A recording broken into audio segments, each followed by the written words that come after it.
Bem-vindo ao Vestibular em Cena e ao quinto vídeo da série sobre a história das constituições brasileiras. Como vocês podem ver, nós estamos aqui trabalhando uma playlist, digamos assim, inédita aqui no YouTube, pelo menos no nosso cenário, que é o vestibular. E nós vamos tratar de todas as constituições brasileiras.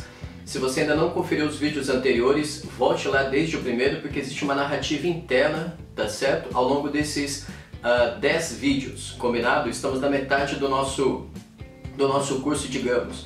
E hoje a gente vai tratar de uma constituição autoritária, repressiva e que colocou a violação dos direitos humanos na ordem do dia. Essa é a Constituição de 1937. Vamos lá?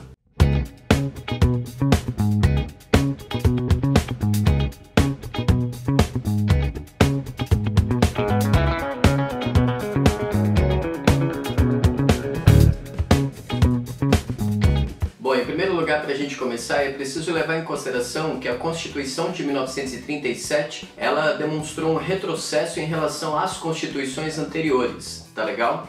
Particularmente em relação à Constituição de 1934, como nós vimos no vídeo anterior, essa Constituição, entre aspas, ela foi relativamente promulgada porque, afinal de contas, ela foi estabelecida por uma Assembleia Constituinte que estava ali em torno do próprio processo de centralização varguista. Nesse sentido, então, é preciso levar em consideração que esse centralismo político, ou seja, esse processo de administração cada vez mais ostensiva, mais repressiva sobre a sociedade, era uma marca que vinha do governo Vargas desde 1930.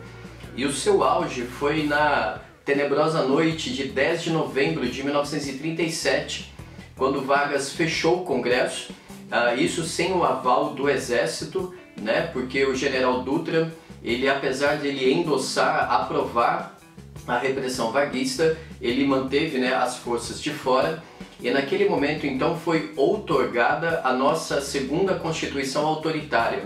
Explico. Outorgar significa impor uma Constituição contra a vontade popular, contra a sociedade civil. Então, quando você outorga uma Constituição, é quando o Estado se opõe à sociedade civil.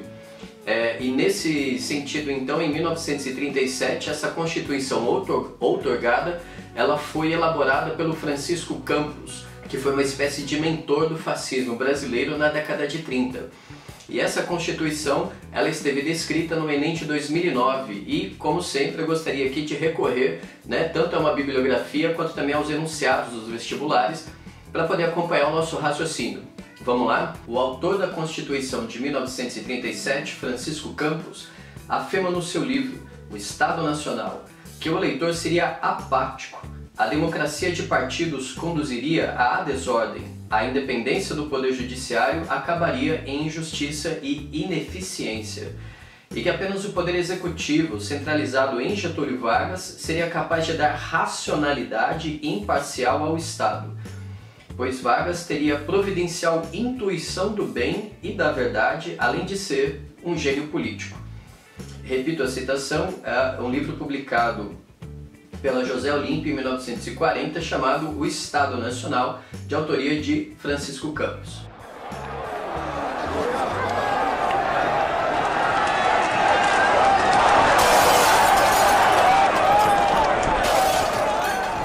Como a gente pode ler no enunciado, a democracia estava fora de moda nos anos 30 para os anos 40.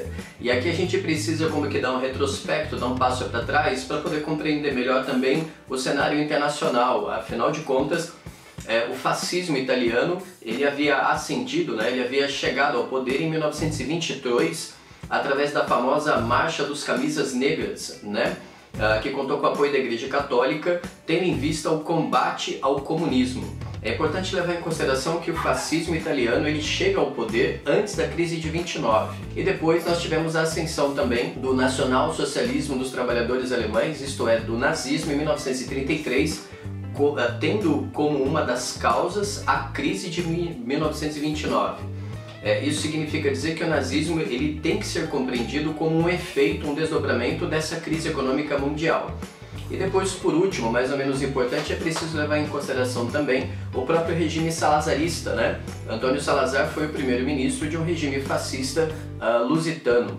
Então é nesse cenário que vocês começam a entender o enunciado do Enem, que nos leva a acreditar que o Estado-nação deveria ser corporificado, isto é, ele deveria ser sintetizado numa figura pública de envergadura, entre aspas, tanto nacional como também com uma aura mística, né? Porque ele teria, como o enunciado diz, intuição e do bem da verdade comum a todos. E não foi à toa que também o Plínio Salgado, com seus integralistas, apoiaram a outorga dessa Constituição, porque afinal de contas, como bons nacionalistas e fascistas que eram, eles acreditavam que eles teriam algum lugar no espaço burocrático do novo Estado varguista, né? Particularmente o Plínio Salgado, ele almejava ser ministro da Educação. Agora pense, né, o que seria ter um Plínio Salgado como ministro da Educação nos anos 30. Aliás, vale chamar a atenção aqui para um filme espetacular brasileiro que foi lançado agora, recentemente.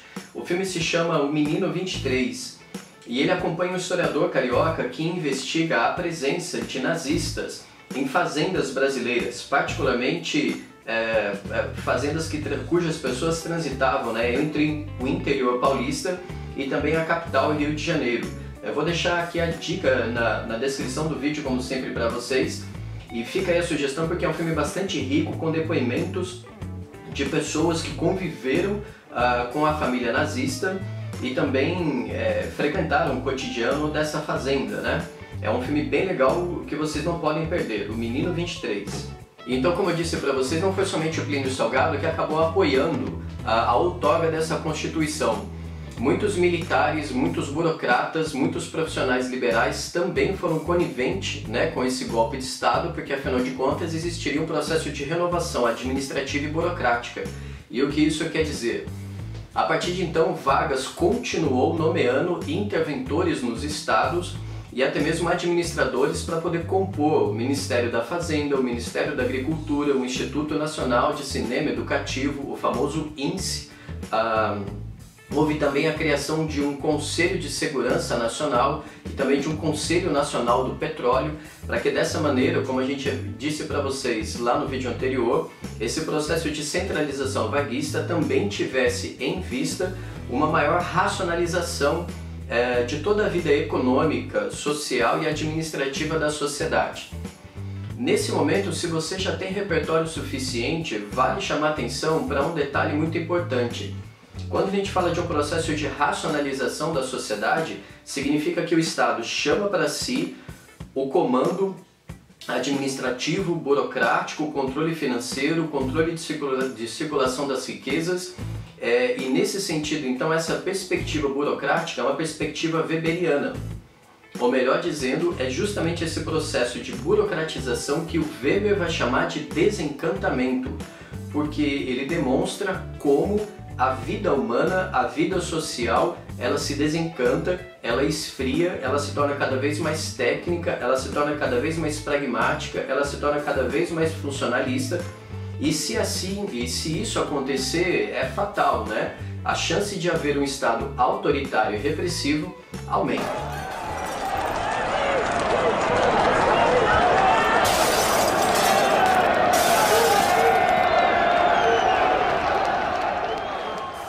Dessa maneira, então, esse populismo varguista, ele se desenvolve tendo em vista dois polos, né, digamos assim, dois polos como base, né, dois polos como sustentação. De um lado, houve a construção da figura mítica da própria personalidade de Getúlio Vargas. E houve alguns elementos culturais fundamentais para que você conseguisse desenhar o Vargas como o pai dos pobres, né? Em primeiro lugar, a presença do rádio, e dentro do rádio a presença a voz nacional, né, com a Hora do Brasil, e até mesmo a voz do próprio presidente exortando, né, os brasileiros e as brasileiras como trabalhadores do Brasil.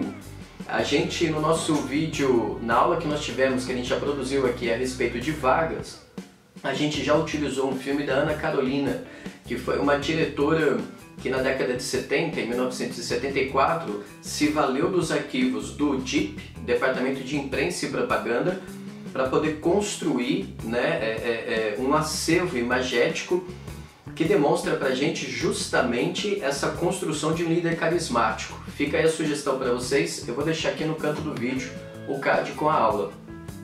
Então, voltando, né, a figura do rádio, esse meio de comunicação de massa dos anos 30 e 40, elementos como a voz nacional, a hora do Brasil, e a gente não pode deixar de levar em consideração também o elemento samba, né, porque o samba, a partir desse momento, dos anos 30 e 40, ele vai ser moldado como um elemento nacional comum a todo o território brasileiro.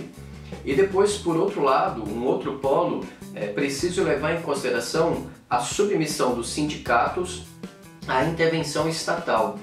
Isso significa dizer que houve a instituição da CLT em 1943, cooptando, né, comandando os sindicatos.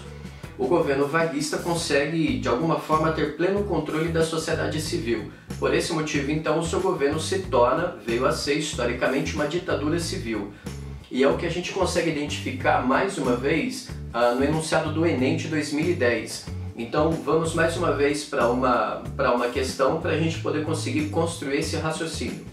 Saca só, de março de 1931 a fevereiro de 1940 foram decretadas mais de 150 novas leis de proteção social e de regulamentação do trabalho em todos os seus setores.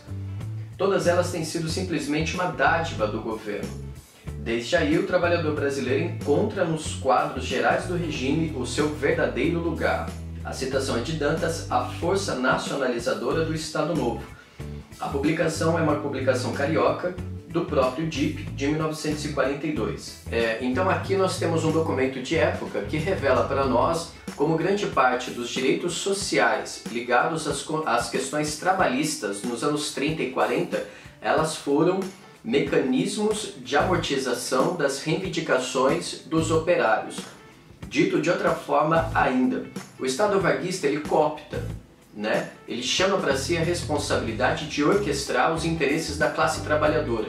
E essa classe operária, essa classe trabalhadora que estava em ascensão durante esse período.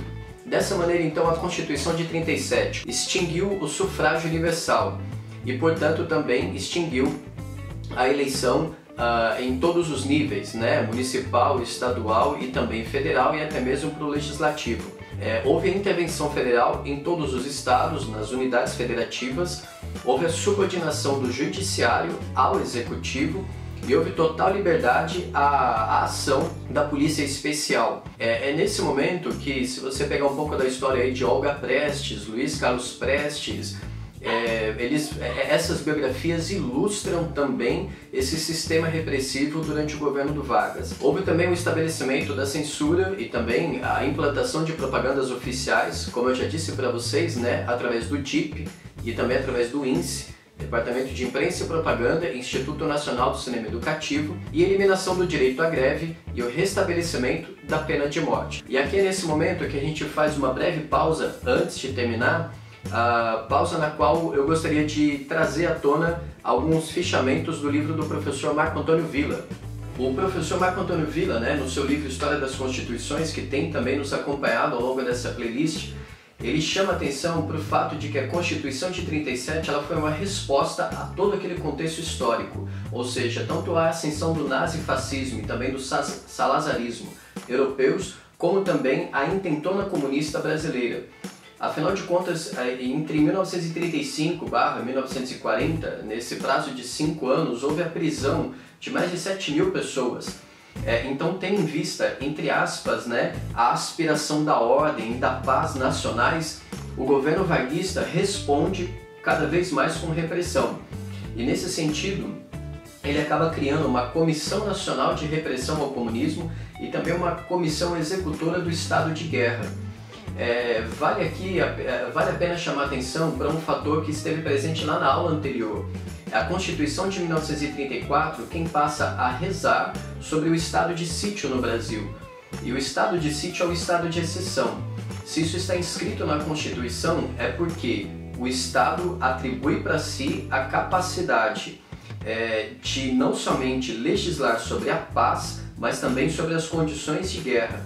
E dessa maneira, então, a administração da guerra, seja ela civil, então seja uma guerra internacional, ela se torna uma competência legal do próprio Estado. E é dessa maneira que o Vargas consegue se legitimar até 1945. E aí, com o fim da Segunda Guerra Mundial, então, nós também temos o fim da Era Varguista.